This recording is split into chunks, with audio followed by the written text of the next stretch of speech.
So I welcome you to free learning activities that do not require any materials. And we've already talked about what you do. I didn't ask how you heard about the program. How did you? I searched the Eventbrite and I found this. Ah, okay, good. Good. Thank you. A little bit about me. I've designed and delivered skill building training programs for over 35 years on a national and international basis. And I've trained and certified trainers in the United States, Kenya, Nigeria, Zambia, Croatia, Jordan, and the United Arab Emirates. So I have done a lot of this work. So, and we won't worry about putting things in chat. What is the one thing that would make this session worthwhile for you?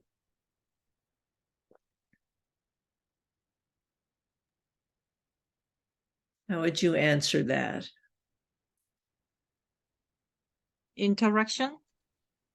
Interaction? Yeah. Okay, thank you.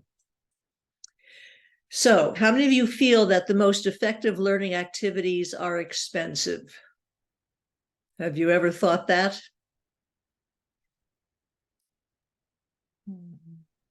And how many of you would appreciate knowing that's not the case at all? So we're going to look at the different free learning activities. And as I mention them and describe them, I'm going to ask, is that something that you could use?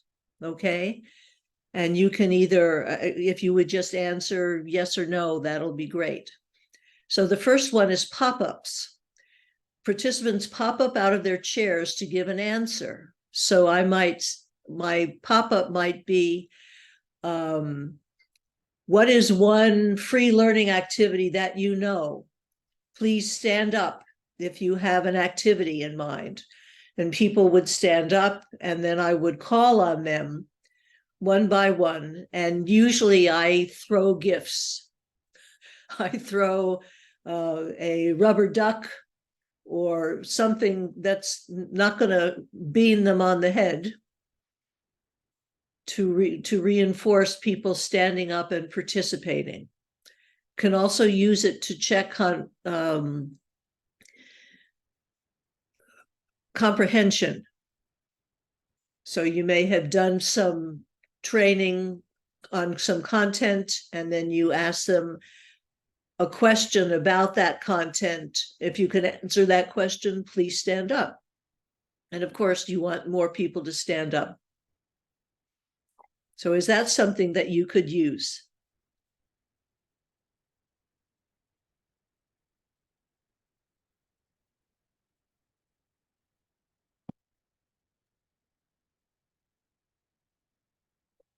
Yeah.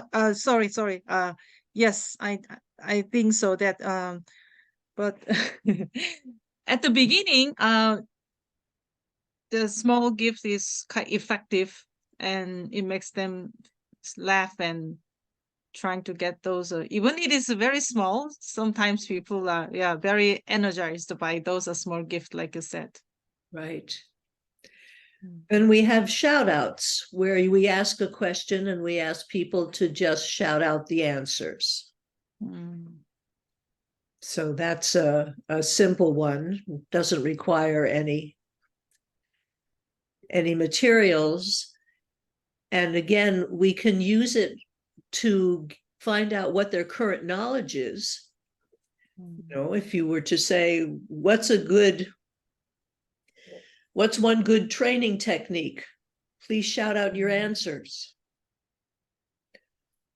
Or what's the first thing that a trainer should do when designing a training program? Please shout out your answers. I do not use shout outs very often,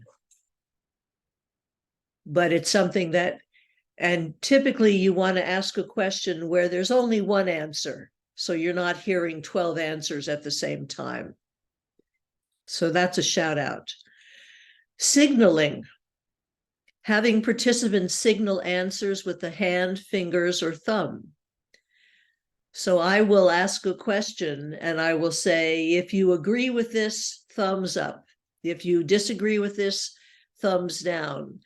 If you aren't sure, you can put it to the side, but make sure that's the only finger in your hand that you're using. And people usually laugh at that, and then they will signal. So that's a way to get a quick response. If I'm doing a questionnaire, for example, to have them participating in that, where I don't have enough time for them to discuss it and respond. What I can do is say, okay, the first question is, motivation is always external. Put your thumb up if you agree, put your thumb down if you disagree. And then I will I will say, okay, somebody who agreed with that, would you explain why? Somebody who disagreed with that, would you tell me why?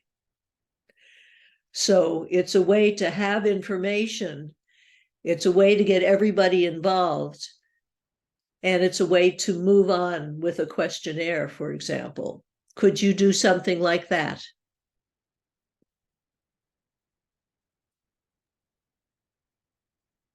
Yes, I think that is a very good procedure, because in Korea, most of the participants are very silent. And the first step may be asking them to answer by hands. That is a really, really good idea, because that one definitely they will do that. And then after see the results, then maybe I can ask someone specifically, because he already showed his opinion. Then I can ask specifically. I think that is really good. Wonderful. I also, at usually, if it's a full day class, Mhm. at the middle of the day, before we're going to lunch, I will ask them to vote with the fingers of one hand how satisfied they are with the training so far. Mm. And I tell them, if you're very satisfied, put up all 5 fingers. If you're less satisfied, you can put several fingers up. Just be careful what fingers they are. Mm. And so that way I can get a quick read on the room. And then if somebody has given it a 1 or a 2, I've never had that happen. But if that happened, I would say, if you gave less than a 3, please talk to me before you leave, so I can get a sense of what it is they need from me. So they will show, or they will tell if they feel something negative feeling. They will. Um, in Korea, never. Mostly the culture, maybe aspect in here, they don't tell the negative aspect or opinion directly, because I'm not their employee, or I'm mostly from external, so they don't want to show any negative. But mostly after finishing all the session, then HR distribute a paper or a QR code, and for them to rate their satisfaction rates. So they will definitely do that, but they will not show that to me. Well, that's too bad. But I Yeah. can understand the cultural difference. Mm. You may want to just try it and see, Mm. if they all just put up all their fingers, fine. Mm. Mm. But some might give 4, Mm. so at least it's showing them that you care, that you want to Mm. make sure that it's meeting their needs. Mm. I also, I don't have it here, but I create a learning contract with the group. Mm. If at any time they feel that what's being presented or what they're being asked to do isn't working for them, please draw me aside and let me know. And after I stop crying, I will do my best to meet their needs, but I can't Mm. meet needs I don't know exist. Mm. So that might be a way to gentle them into at least realizing that you care about it, whether they come to you or not, at least they know you care. Mm. We've got the panel of experts. Have you ever used that? You mean we invite any expert to talk to them? Either that or drawing from the group.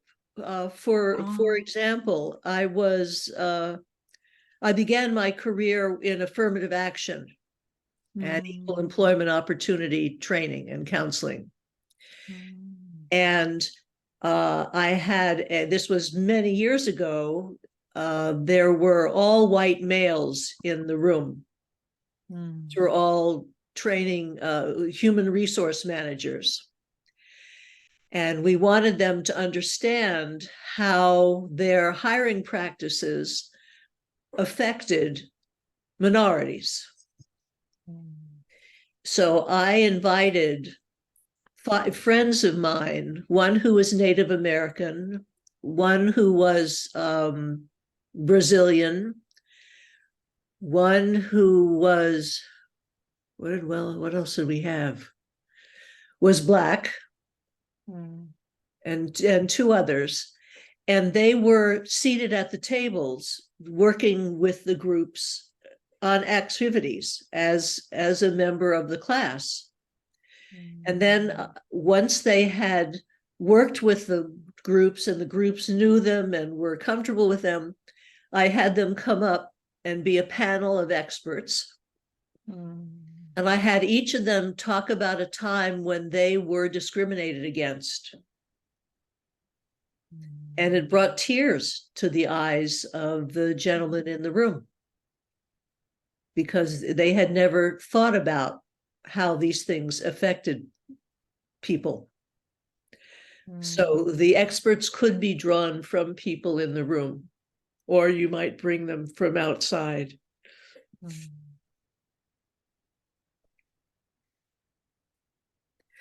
The verbal relay, the way this works is you have participants form 2 parallel lines, so they're facing each other. And before you have them go into this verbal relay, you give them a few minutes to, say to half of the room, come up with reasons why let's say it's dealing with a change, which is often what I use this for. What are the good aspects of the change? And the other half of the room, think about what are the negative consequences of this change. And then you line them up and they alternate saying pros and cons. So I might say, and using people's names. So I might say, Jane, one pro of this change is that we've been complaining a lot about what we're doing now, and this is going to fix that. And you would say, Deb, yes, and not but. And one of the problems is this, and they go back and forth, and then you just want to end with somebody who's speaking a positive about the change. So this is a way to let people vent if they are unhappy about a change, but also help to move them slowly to recognizing that there are some positives about it. Could you use something like that?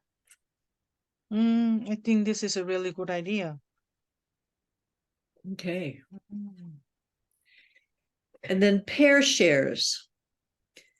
The way I use this is toward the beginning of a class. You know how often when people come into a classroom, they sit with their friends, they sit with people they know. And I want to mix them up, but I also want to engage the people who are more experienced and seasoned and kind of co-opt them into being co-facilitators. what I mean by this is I will say, okay, those of you who are seasoned trainers, what is it that you wish somebody had told you when you were first starting out as a trainer? Please think about that and go to the right-hand side of the room. Those of you who are unseasoned or new trainers, please think about something that you would have always liked to ask a seasoned trainer. And go stand on the left side of the room. And when I give the signal, create groups of 5, because I like to have 5 people seated at a table. Create groups of 5 that have seasoned and unseasoned folks, and then seasoned folks tell your story, unseasoned folks ask your questions.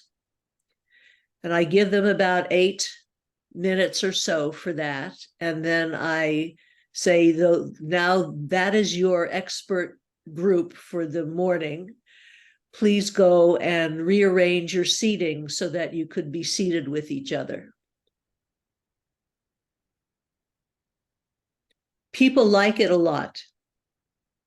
And for a way to get people talking and sharing information and asking questions, it primes them to do all of that if you do that very early in the training. So after I have welcomed people and identified what the agenda is and the learning objectives, I have them go do that. Is that something you could use?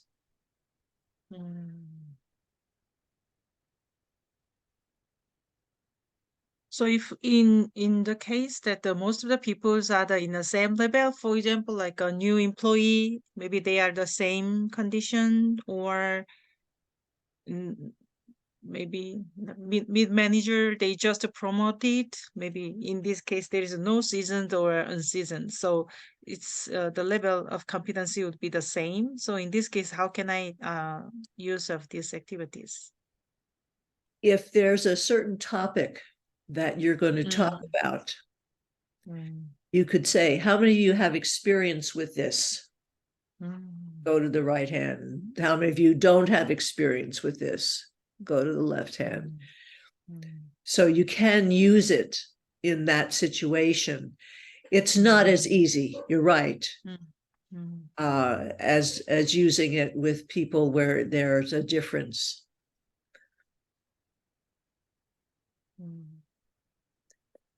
Then debate. Having people come up, I have people on one side of the room come up, let's see, let me give an example. Lecture is an excellent training method. Those of you on the right-hand side come up with all the reasons why it is. Those of you on the left-hand side of the room come up with all the reasons why it isn't. Talk among yourselves. Identify who your spokesperson is going to be. Write down on some index cards what are some of the reasons for and against. And then we'll have those people come and debate it, and you can cheer them on. So it's exciting. It brings up something that there is no right or wrong answer to. And so it gives people a chance to think about it from different perspectives. I use that one for that particular topic because so much of what I teach, at least in Train the Trainer, is that lecture is very limited. As you know, people don't engage with it. There's no way to know if somebody has learned something if you're just lecturing at them. So a debate, pros and cons of something. Could you use that? Yes, I think so. This is a kind of a very heated time for them to, decide of like giving. Sometimes I found that they don't agree, but I just assign them to agree, to be on the part of agree. Then finally they find out something good point or about it. Exactly. Yeah. Oh, that's perfect. Exactly right. So it was a fun, yeah. Okay, then we have group discussions in pairs or in groups of 3, which is the triads, or small or large groups. Visualization in stress management, for example. I do have people close their eyes and visualize going up a mountain and losing all the stressors as they walk higher and higher, and then ask them when they get to the top, how do they feel? And then as they come back, do they leave those burdens on the mountain or do they come with them? And the ones that come with them, what are they? And then we can talk about or do an activity around those things. But visualization can be very powerful, especially if you now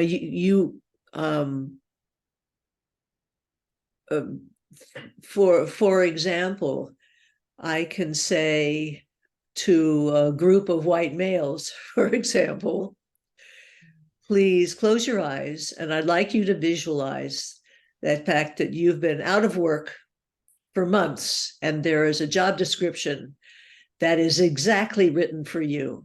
It couldn't be more perfect. So you're very excited about it and you are called in for an interview, and a Black male welcomes you and then takes you past desks with all Black people to be interviewed by a Black woman. How do you feel? And many of them say, I'm not going to get the job.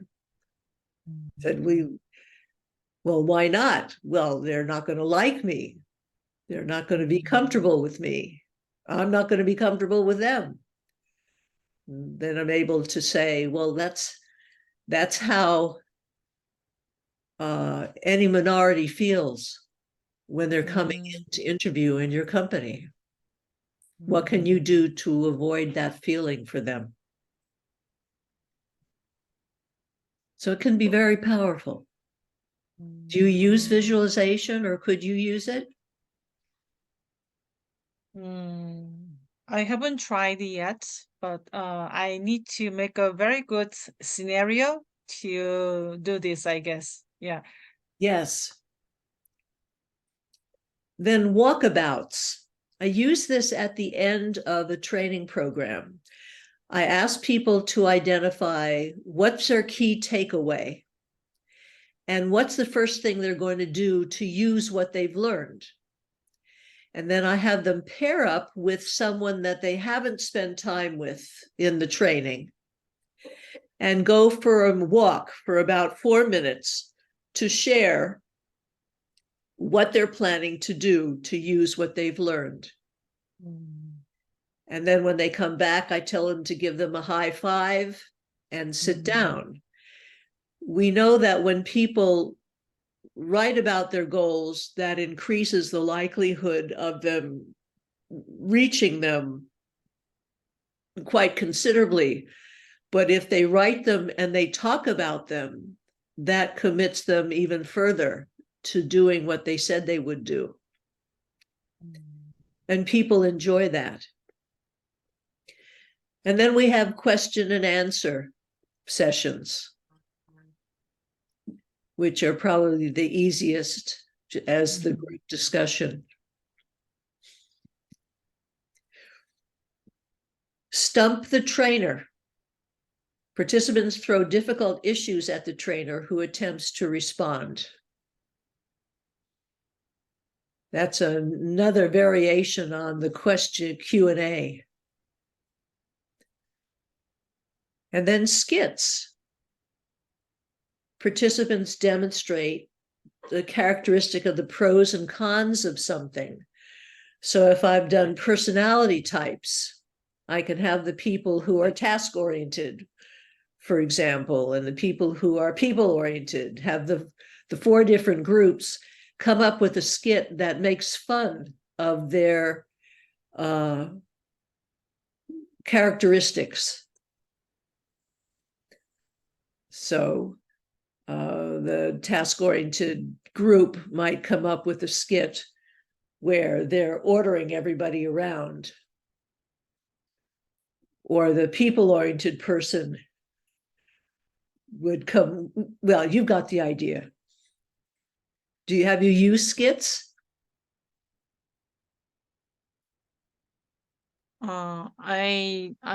I've never used this one, but there is some similar game that I have a like a abandoned island, something like this. So with playing this game, the selections of the items they found, they Right. select some cards. Then with the card, we can find out what types of the people you are.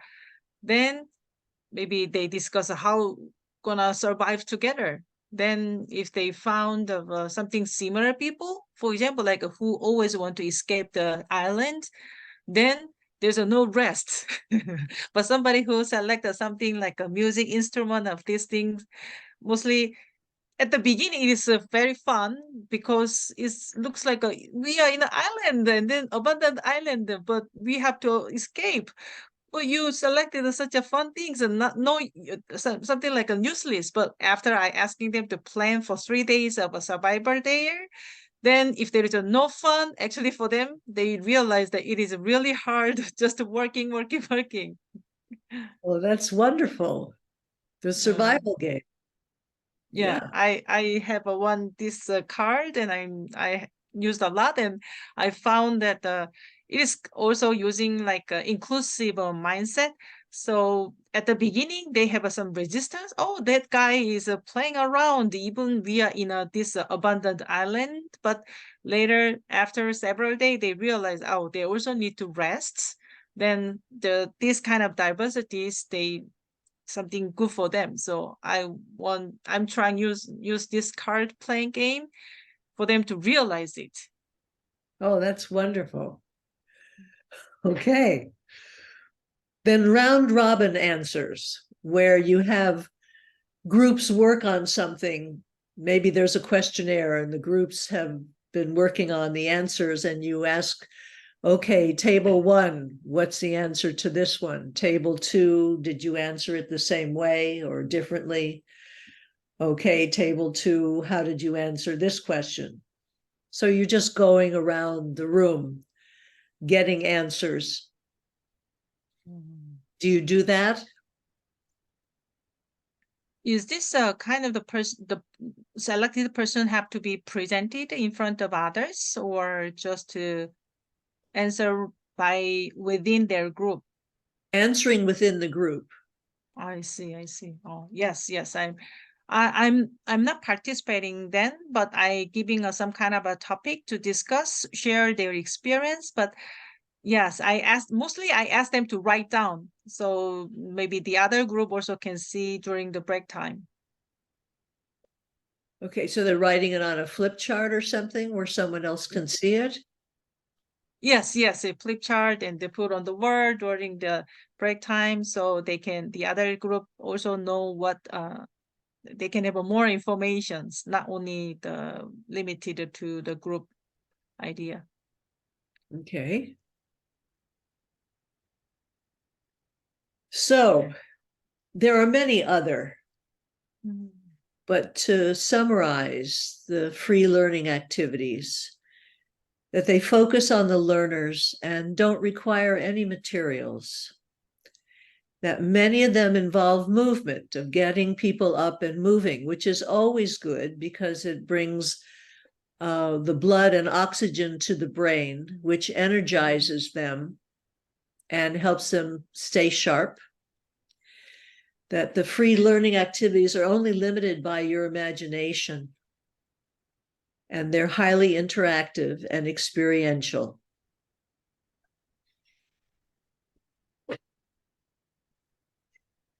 So, what are your questions? I think I also try to find out a good way to do some kind of activity without having any material. But actually, it is really hard sometimes to find it. So that's why there are so many material and tools, or game or cards, because of that's easier for trainer actually. That's true. That's true. Yeah. But all of the ones that we've talked about today, are they difficult? It sounds really good and then easy. Yeah. Depending on the what type of a topic and what type of the agenda that I'm going to deliver, then maybe I can utilize of some of them. Yeah. Yeah. Mm. So that concludes what we're talking about today. Next month's topic on November 16th is experiential learning using art and discussion. Mm. And that will be a fun one. So I'd like to know, what's your key takeaway from this session? What's the one thing that stood out for you? If I'm skillful enough, maybe without buying any of the material, still I can have enough confidence and I can interact well. And then also I learn from you that there is some kind of the steps, like giving them some opportunity, do something without verbally talk, because Korean peoples are not that much talkative in this training. And then maybe next step, as like slowly I can go deeper for them to, how to say, break the ice of their mind. So I love that. Oh, wonderful. Thank you. If you wouldn't mind, if you are able to, let me see. I would love to get a review from Okay. you. And let me put this in chat. I have I can see that on the file that you sent. Oh, okay. If you're willing to do that, I would really appreciate it. Okay, I will. Thank you. Whoops. I lost my thank you. It's somewhere there. Thank you so much for coming, Jane. I really appreciate it. I've learned a lot from you about the Korean culture. Uh, Thank you very much. Even I'm the only one, but you are like a really, like thankfully do everything for me. Thank you very much. You're very welcome. Well, have a good night. Yeah, have a good day. Okay, bye-bye.